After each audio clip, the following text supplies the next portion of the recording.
De la mañana, 42 minutos. Estamos incómodos, apretados, tensionados. Así nos movemos en el área metropolitana. ¿Y esto responde a qué? A que tenemos más de 1.100.000 autos que están circulando por vías que están estructuradas desde hace muchísimas décadas y que ya no responden a esta tensión actual y el crecimiento del parque automotor. También que somos 1.700.000 uruguayos los que vivimos en el área metropolitana y se sigue extendiendo, tanto para el lado de Canelones como para el lado de San José. Cada vez somos más, circulamos por el mismo espacio y vivimos chocándonos.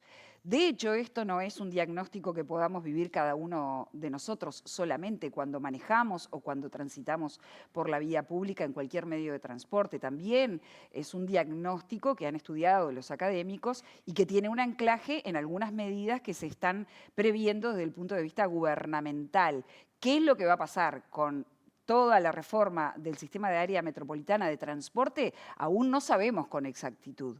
Pero la palabra de los arquitectos es una palabra calificada. ¿Por qué? Porque tiene una visión global y técnica de aquello que podría ayudarnos a resolver esto que hoy es un problema. Bienvenido. ¿Cómo estás, Alberto? Muchas gracias por estar nuevamente aquí. Lo más bien, por suerte. Bueno. Lo primero para decir es felicitar a nuestra Comisión Asesora de Urbanismo, que ha hecho ya hace unos meses atrás, en junio, unos conversatorios acerca de la movilidad metropolitana. ¿Qué reunimos ahí? Reunimos, por un lado, a las empresas que han hecho propuestas, y es de agradecer también que los empresarios han puesto en agenda el tema con sus propuestas. Pero hemos reunido también a la academia y hemos reunido también al Estado, a los distintos organismos que tienen que ver con el transporte.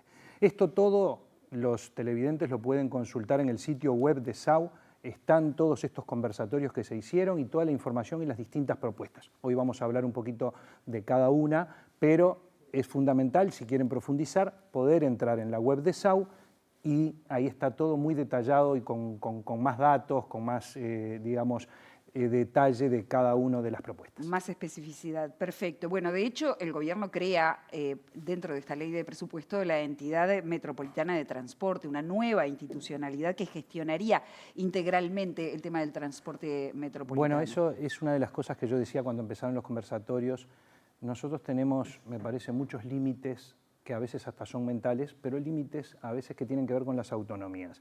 Entonces, en los gobiernos departamentales, antes, por ejemplo, yo nací en Paso Carrasco, en Canelones, entonces teníamos que caminar hasta el Puente Carrasco para tomar el ómnibus urbano. Eso se dio durante muchísimos años, ¿no? Sí, claro. Por suerte eso ya de alguna manera se superó y hoy hay ómnibus que van a las zonas metropolitanas con un boleto que es urbano.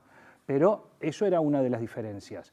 Entonces, pasar esos límites, poder de alguna manera gestionar en forma unitaria, es el primer paso. Entonces, esto de que haya una propuesta de una entidad metropolitana que pueda entender en estos temas es un avance significativo, porque a veces hay distinto color político partidario y eso hace que las relaciones no sean lo suficientemente buenas para la población, que es lo que tenemos que buscar. Precisamente la interacción, por ejemplo, entre intendencias, esa sinergia que se puede dar cuando son del mismo color político, pero a veces los intereses, en este caso, y sin lugar a dudas, los intereses son comunes, gobierne quien gobierne, es decir, esto hay que resolverlo. Los montevideanos, los canarios y en todo caso la gente de San José nos vivimos pechando. Sí.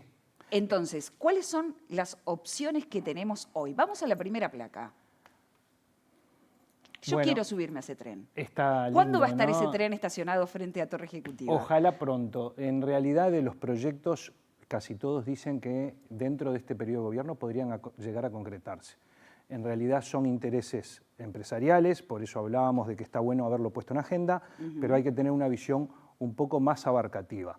La movilidad no implica solamente resolver el medio de transporte y dónde van a ser las paradas y todo lo demás. Eso impacta muchísimo, impacta a nivel urbano, impacta, por ejemplo, en la infraestructura que se va a generar en el espacio público, porque esto pasa por el espacio público, entonces en el valor de la tierra, en el interés inmobiliario. Entonces, todo eso de alguna manera la ciudadanía tiene que dar opinión.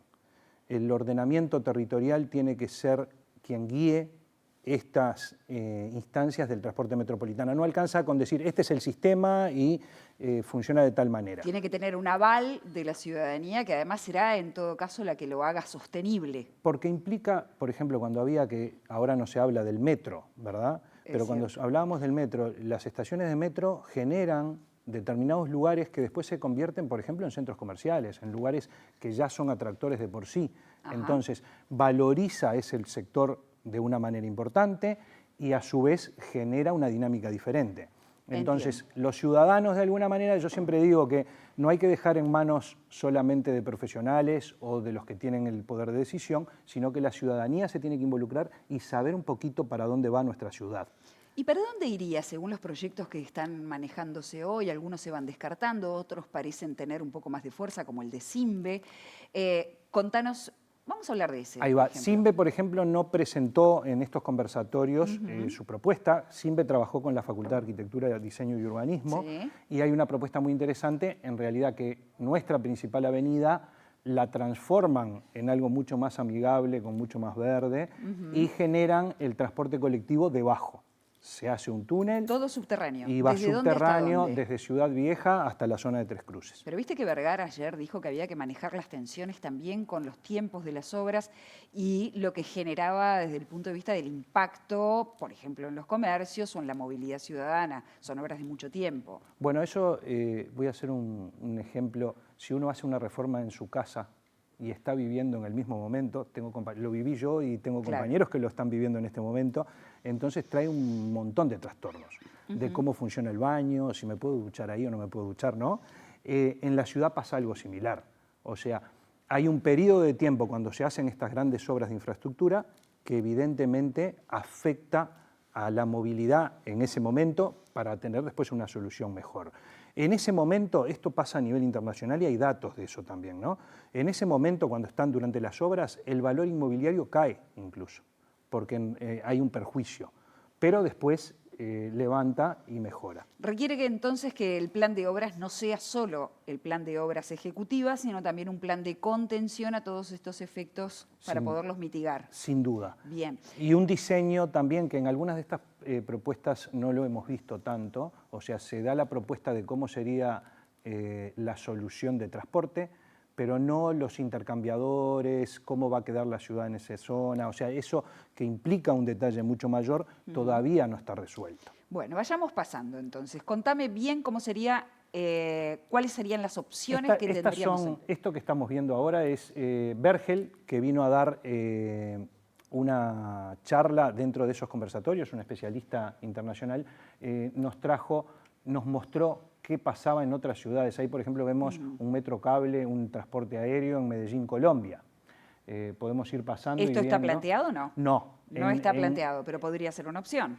Podría ser una opción. Ah, bien. Creo que no es como lo más necesario hoy hacer un transporte de ese tipo en Montevideo y en Canelones y San José. Pero de esto sí se está hablando. De este hay uno parecido que lo presentó, no en los conversatorios, pero vino a directiva de SAU en una discusión especial. Berkes, Teima y Aerom son las empresas nacionales e internacionales que están asociadas con una propuesta que se llama Aeromet, que generan un transporte elevado que tiene varias virtudes, según veo yo, que es, primero, se puede prefabricar mucha de la estructura, entonces no hay obra durante eso.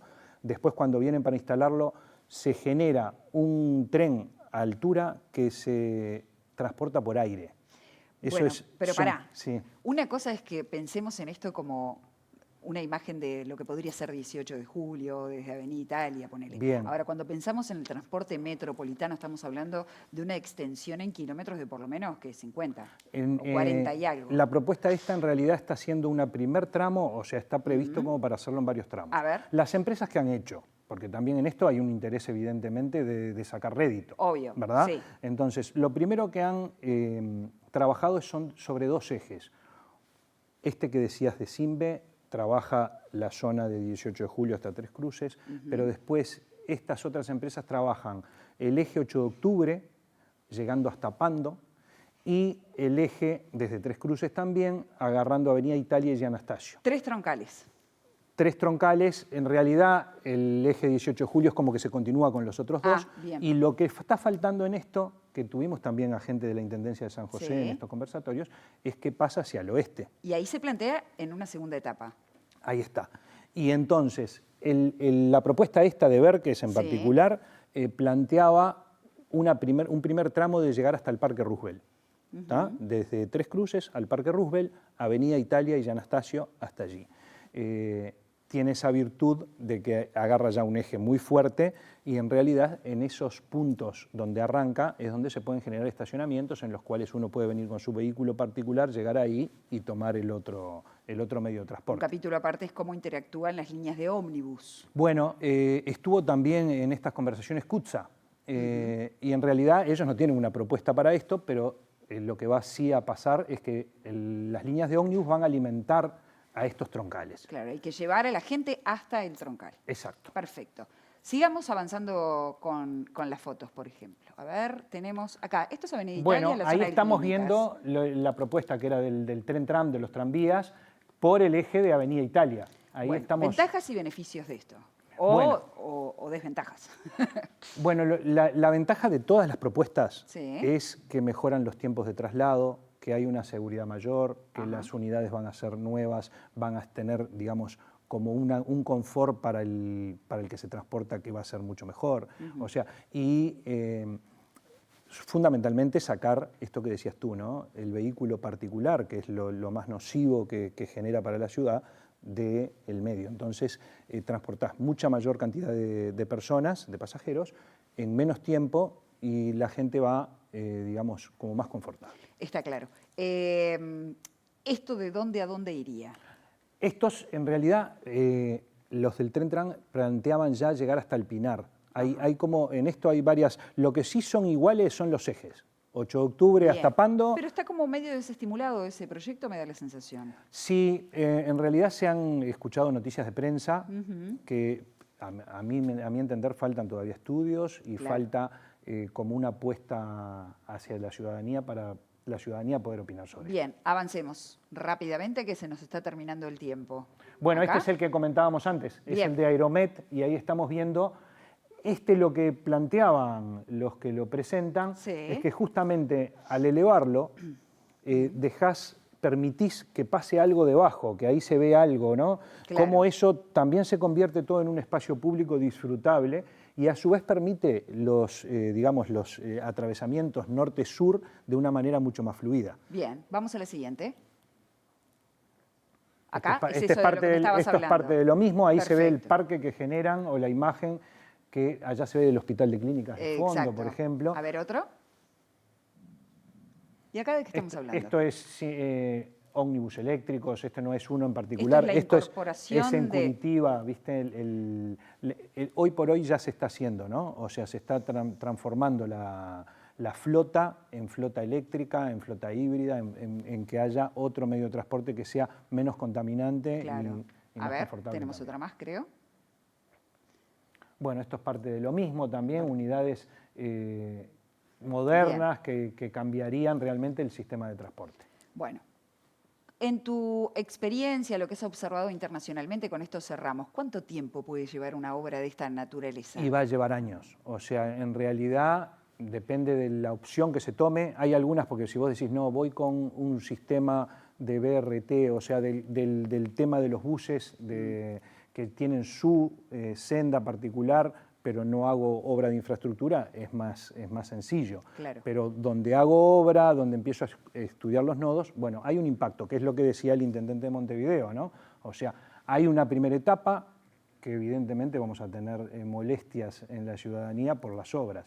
Una segunda etapa que puede mejorar notoriamente.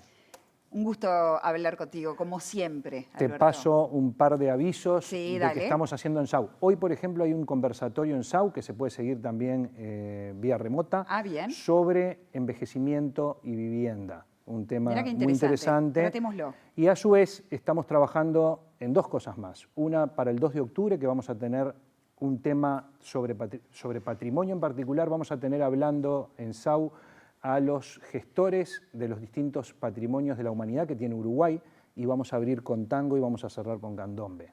Perfecto. Y a su vez, fines de noviembre, Semana de la Arquitectura. Primer vez que se va a hacer una semana dedicada a la arquitectura, que ya quedan todos invitados para participar. Brindamos por eso. Muchas gracias. Muchas gracias. Gracias a ustedes, amigos, por habernos acompañado esta mañana en la televisión pública. Esto fue Cinco Sentidos.